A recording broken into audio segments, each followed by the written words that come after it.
Nono ano, revisão P2, terceiro trimestre, capítulo 8 e 9. Vamos lá, facinho, tá? Oriente Médio, os conflitos. Então nós estudamos aí que os conflitos no Oriente Médio são por conta de religião. Então nós temos aí religiões principalmente aí provenientes do judaísmo, do islamismo e tal, onde que acabam entrando em conflitos desde lá de Abraão, Isaac, Ismael, enfim. Nós aprendemos que a religião é um dos principais motivos que levam aos conflitos aí no Oriente Médio. Temos conflitos também por conta de escassez hídrica, tá? No caso ali no Oriente Médio, 15 países, é uma região extremamente desértica e eles possuem pouquíssimo recurso hídrico para poder dividir entre as nações. Então, há guerra por conta de água. Terceiro motivo é por conta de território. Então, as disputas territoriais fazem com que várias nações aí entrem em conflito, entrem em guerra uns com os outros. Um dos principais conflitos que nós podemos destacar aí, nós temos aí o Afeganistão, já entrou em guerras constantes, Iraque, tá? Conflito entre Iraque e Irã, até que nós estudamos, e a Síria. Então a Síria vive uma guerra civil gigantesca, tem envolvimento aí com os Estados Unidos, com a Rússia, Estado Islâmico, é uma bagunça gigantesca, tá? A Síria até soma um dos maiores refugiados aí do mundo, contingente, né? O número de pessoas, os maiores refugiados mundiais por conta dos conflitos que há resultado dessa guerra civil. Sobre a OPEP, a Organização dos Países Exportadores de Petróleo, nós já estudamos até o ano passado. É um cartel, um grupo formado aí por vários países do Oriente Médio e do Norte da África que controlam o preço do petróleo mundial.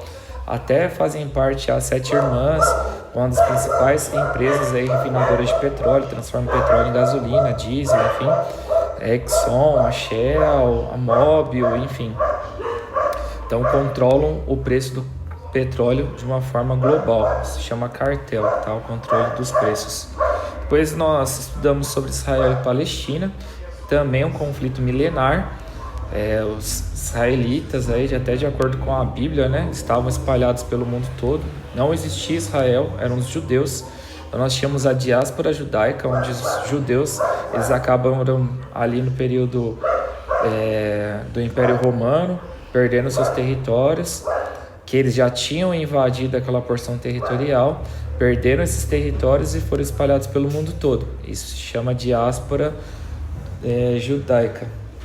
Aí, durante o período das guerras mundiais, onde que o Reino Unido estava realizando o imperialismo, então dominando parte ali do Oriente Médio, acabou promovendo o processo que nós chamamos de sionismo, que é o retorno e a criação do Estado de Israel.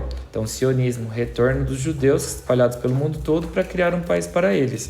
E é onde que encontraram no território que já estava habitado pela Palestina. A Palestina, então, ela foi dividida meio a meio. Metade para os palestinos, metade ficou para os judeus, onde se tornou o país Israel, com a capital Tel Aviv. Os palestinos não gostaram nada dessa situação e acabaram entrando em vários conflitos com os israelitas. A Guerra das Intifadas, o Dia do Yom Kippur, não precisa gravar esses nomes não, tá? Só para conhecimento mesmo. Então essas várias guerras fizeram com que os palestinos fossem perdendo terra aos poucos. Então teve a primeira guerra, perdeu 10% de terra. Teve a segunda guerra, perdeu 20% de terra. Na terceira guerra, mais 30% de terras. A próxima guerra perdeu, mas enfim, até chegar a um ponto que não tinha mais terras para poder se tornar um país, de acordo com as legislações da ONU. Então os palestinos têm pouquíssimas terras e não são mais considerados como uma nação, como um país, tá? Como um Estado nacional, ou seja, como um país. E a última dos conflitos aí envolvem a transferência da capital. Jerusalém agora é a capital de Israel a partir do governo primeiro de Donald Trump. Próximo, a Jihad. Os muçulmanos, né, que seguem a religião do islamismo, eles têm uma Bíblia, tá, que é chamado de Alcorão. Então, aquelas pessoas que seguem o Alcorão ao pé da letra, à risca, essa prática é chamada de jihad, tá? Jihad é levar o Alcorão ao pé da letra. Dos mandamentos é a Guerra Santa. O que é a Guerra Santa? É você matar e morrer em prol de Alá. Alá é Deus para os muçulmanos, tá? É o mesmo Deus dos cristãos, o mesmo Deus dos judeus, tá? Alá é Deus para os muçulmanos e é o mesmo, tá? Então, no caso, eles acreditam, de acordo com os escritos de Maomé ali no Alcorão, que se eles matarem ou morrerem em prol de Alá, eles vão ter sua recompensa numa vida após a morte no reino dos céus. E o objetivo do Estado Islâmico, que é uma das principais vertentes aí que aplicam essa Guerra Santa, que aplicam o Jihad, é a criação de um país, tá? A criação do Estado Islâmico, a criação de um país para eles. Ver se tem mais alguma coisa que passou batido. Eu acho que não. Eu acho que é só isso, tá? Próximo. Oceania.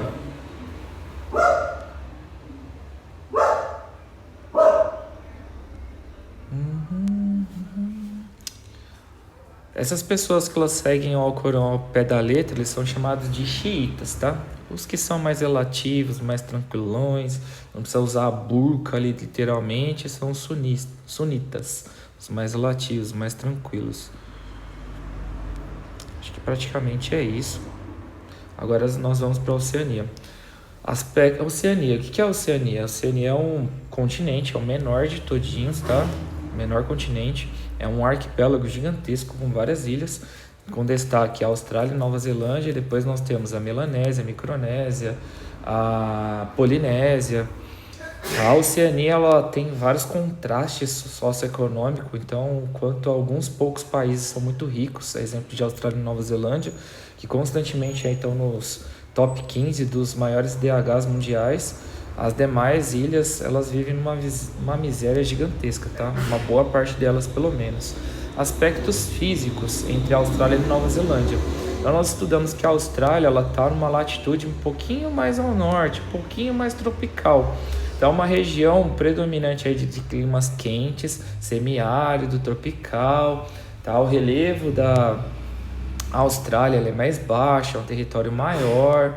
Já na Nova Zelândia, nós temos ali um clima temperado, tá? Mas está mais ao sul a Nova Zelândia. Tá? Então a Nova Zelândia tem um clima temperado, as 4 estações bem definidas, é a capital mundial dos esportes radicais, você encontra neve, esportes de praia, tudo de esportes lá. Tá? Sobre a vegetação da Austrália, novamente, então, novamente, aí clima semiárido, semelhante a Caatinga, lá do sertão nordestino. Os rios extremamente escassos, tá? Tem uma dificuldade ali por recursos hídricos em uma parte ali da Austrália, a parte considerável. Já na Nova Zelândia, não. E nas demais ilhas também não, tá? As demais ilhas com clima tropical e na Nova Zelândia, como tem um clima temperado, bem reguladinho. Hidrografia boa e tal. Sobre o relevo da Nova Zelândia, tem umas elevações mais expressivas, tá? Então, tem montanhas ali na região da Nova Zelândia, como a exemplo o Monte Cook na Nova Zelândia. Já a maior elevação da Austrália é o Monte Kosciuszko, que é um pouco mais baixo. Prosseguindo, relevo e colônia penal. Então, a Austrália e Nova Zelândia foram colonizados pelo Reino Unido, mas decidiram, após a independência, se manterem ali abaixo da liderança da monarquia inglesa, do Reino Unido. Tanto a Austrália quanto a Nova Zelândia, principalmente a Austrália, foi utilizado como uma colônia penal.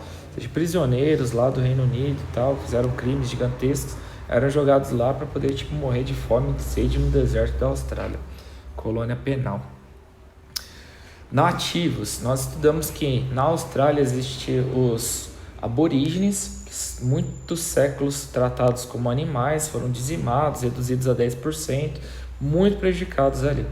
Já os maoris sofreram também de forma considerável, mas já faz um bom tempo que eles são valorizados em seu próprio país ali na Nova Zelândia, tá? Então os maoris, você encontram eles em todas as áreas de todas as cidades dos países das cidades mais desenvolvidas, tá? Estão bem ali engajados no que se refere ao contexto urbano. Tá? Então são patrimônios culturais ali, as manifestações dos maores, a dança haka, praticada ali no futebol tal. Enfim, a China, papel dela, assim como no Brasil, ali na Austrália, norte da África, possui o objetivo de extração de recursos naturais, tá? Então a Austrália ela se destaca nas metalúrgica, na siderúrgica, extração de minérios, carvão. Então a China tem um papel ali tipo de um comércio muito forte com a Austrália para fornecimento dessa matéria-prima. Ver se tem mais alguma coisa aqui. Papua Nova Guiné, pior país da Oceania, tá? Péssimo para poder se viver. Eu acho que é só, tá? Um abraço, gente, e até mais.